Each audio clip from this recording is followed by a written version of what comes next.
Good afternoon friends. Hi, this is Jyoti and I know कि थोड़ा late हो गया है. तो जो फर्स्ट शिफ्ट में जो आए थे question Bihar state cooperative bank में, उसके बारे में हम लोग बात करते हैं कि 3 सेक्शन थे. पहला इंग्लिश, क्वांट और रीजनिंग. ठीक है, तो क्वेश्चन जो ओपन हुआ था तो पहले इंग्लिश ओपन हुआ था. तो वर्ड्स पे आपके कुछ क्वेश्चन आए थे, फिर कुछ क्वेश्चन आरसी के आए थे, और फिर कुछ क्वेश्चन एरर डिटेक्शन के आए थे, और 5 क्वेश्चन आई थिंक पैराजेम्पल के थे, और फिर कुछ फिल इन द ब्लैंक से क्वेश्चन थे. तो इतने क्वेश्चन आए थे इंग्लिश में, और एक 2 क्वेश्चन एक और भी था. मुझे याद नहीं आ रहा है क्या था, लेकिन था. तो आरसी में कुछ इजी ही आरसी आया था, स्टोरी बेस्ड आरसी था. और उसके बाद फिर नेक्स्ट रीजनिंग सेक्शन ओपन हुआ था. तो पहले क्वांट की बात कर लेते हैं कि क्वांट में डीआई आया था, जिसके 10 क्वेश्चन थे. उसमें एक बार ग्राफ आया था और एक टेबुलर डीआई आया था. ठीक है, और रॉन्ग नंबर सीरीज भी आए थे, जिसके 5 क्वेश्चंस थे. फिर कुछ सिंप्लीफिकेशन के भी क्वेश्चन थे, और कैशलेट डीआई आया था, जिसमें कैशलेट डीआई के सिर्फ 2 ही क्वेश्चन थे. ठीक है, और बाकी अर्थमेटिक आया था. तो इसमें जो है क्वाड्रेटिक नहीं पूछा था. ये क्वाड्रेटिक के एक भी क्वेश्चन नहीं थे.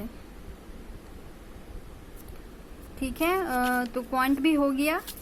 अब देख लेते हैं रीजनिंग में क्या क्या आया था.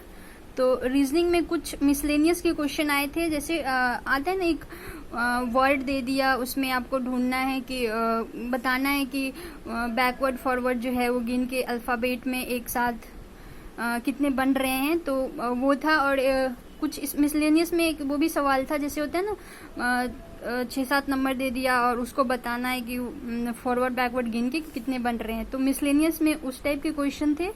और एक बॉक्स पजल था, जिसमें कि 8 लोगों को बैठाना था. बॉक्स पजल में 8 लोगों को, सिंपल ही था. फिर सर्कुलर पजल था. सर्कुलर पजल में भी 8 लोगों को ही बैठाना था, और सारे कोई फेस इनसाइड कर रहे थे. ठीक है, और फिर अनसर्टेन पजल भी आया था. रो वाला अनसर्टेन पजल आया था, जिसमें कि नॉर्थ ही देख रहे थे सर. मतलब याद नहीं है नॉर्थ देख रहे थे या साउथ, लेकिन जिस भी डायरेक्शन, एक ही डायरेक्शन था सबका. और फिर इनइक्वालिटी के क्वेश्चन थे. उसके बाद अल्फा न्यूमेरिक सीरीज के क्वेश्चन थे. वर्ड वाला क्वेश्चन जो होता है वो थे, 5 क्वेश्चन थे. फिर एक न्यूमेरिक सीरीज भी थी. अल्फा न्यूमेरिक सीरीज जैसे न्यूमेरिक सीरीज होता है, न्यूमेरिक सीरीज हो गया जैसे आपका होता है ना, जैसे 5, 4, 3, 2, बहुत सारा नंबर है. इसमें बताना है कि जो इवन है वो कितने इवन ऑड को भी फॉलो कर रहा है, और मतलब कितने इवन ऑड को फॉलो कर रहा है, या इस तरह के जो सवाल होते हैं न्यूमेरिक सीरीज वाला, वो भी 5 सवाल था. तो आई थिंक रीजनिंग भी हो गया. और इसमें रीजनिंग में था कि सिलोगिज्म के एक भी सवाल नहीं आए थे रीजनिंग में. और क्वांट में एक भी क्वाड्रेटिक नहीं आया था. और इंग्लिश में आपके क्या नहीं आया था. इंग्लिश में भी जैसे कि मैच द फॉलोइंग सब नहीं आया था. और वर्ड मीनिंग वोकैब आरसी में ही आ गया था. 2 या 3 वोकैब आरसी में ही आ गया था. आरसी से पढ़ के ही उसका साइनोनिम या एंटोनिम बताना था.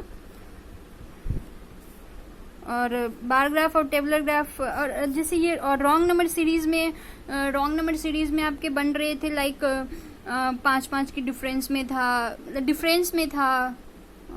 बस ऐसे ही सिंप्लीफिकेशन. बाकी इजी था.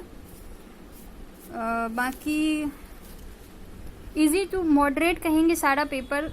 ऐसे बहुत इजी तो नहीं कहेंगे, जैसे कि हर कोई बता रहे थे कि पिछले बार बहुत इजी आया था. तो बहुत इजी तो नहीं कहेंगे, बट इजी टू मॉडरेट था पेपर. तो बस ये इतना ही सारा सब कुछ था. So thank you.